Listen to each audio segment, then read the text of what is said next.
Mewabahnya virus corona COVID-19 di Indonesia, pemerintah daerah Kabupaten Merauke mengambil langkah pencegahan salah satunya dengan membentuk tim gugus penanganan virus corona COVID-19.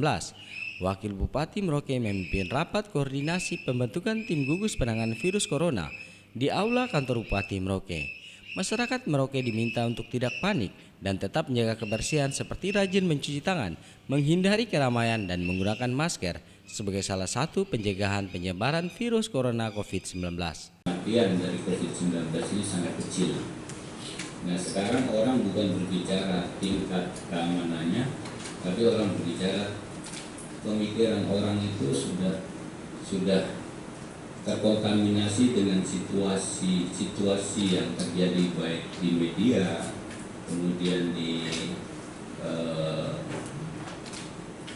yang lain-lain, sehingga masyarakat ini resah semua. Resah. Memang kita perlu antisipasi, tapi keresahan ini akhirnya membawa dampak runtuhnya pertumbuhan ekonomi, kemudian daya beli masyarakat jadi turun, kemudian orang kadang rela berlebihan. Hingga saat ini di Kabupaten Merauke sudah ada 2 orang pasien dalam pengawasan di RSUD Merauke dan 52 orang dalam pemantauan. 52 orang ini langsung datang memeriksakan diri di RSUD Merauke. Sementara untuk pemeriksaan virus corona tidak dikenakan pemungutan biaya atau gratis. Ini sekarang berubah definisinya, kan pedoman itu dia selalu berubah sesuai dengan situasi saat ini. Ya, jadi revisinya sudah definisi pasien dalam pengawasan itu sudah berubah. Dirawat di tempat yang sama, Pak Dokter? Iya, itu tapi di ruangan yang berbeda. Yang sama. Nah, kalau lihat kondisi yang pertama dan kedua ini mana yang parah, Dokter? Kondisi semua mereka baik-baik saja. Baik-baik saja. Iya, kondisi sekarang stabil, baik semua. Ya. Dok, yang ODP dari pasien yang pertama ini sementara katanya ada juga yang sementara dalam pengawasan. Iya, semua kita dalam pengawasan. 52 orang kita dalam pengawasan saat ini.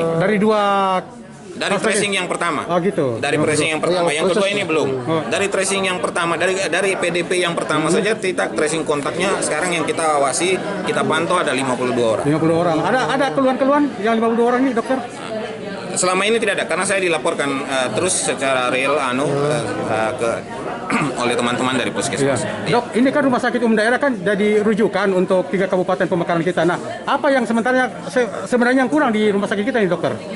Tentunya sarana prasarana dan alat. Nah, ruang isolasi kita ini sementara di rumah sakit ini tidak standar. Ya.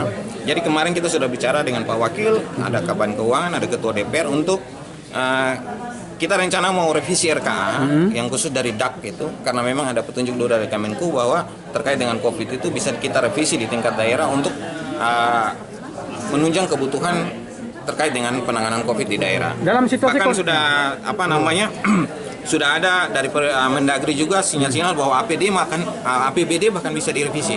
Ya. APBD bahkan terkait dengan ini. Dokter, sehingga itu yang kita lakukan sekarang, sehingga mempercepat kita untuk proses pemenuhan standarisasi ruangan, ya, standarisasi ruangan dan juga terkait dengan alat pelindung diri yang dipakai oleh teman-teman dokter dan perawat, petugas kesehatan yang merawat terduga pasien, sehingga itu bisa melindungi tenaga kesehatan.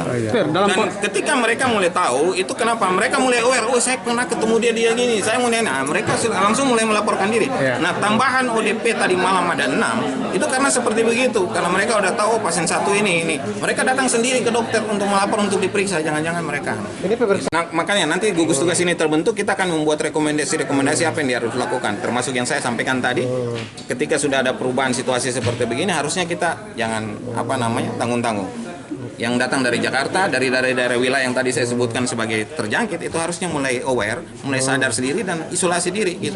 Isolasi diri dengan apa-apa yang harus dilakukan seperti yang tadi saya sampaikan. Karena itu untuk menekan penyebaran. Karena kalau tidak, kita susah kendalikan. Ami dan Fardi melaporkan.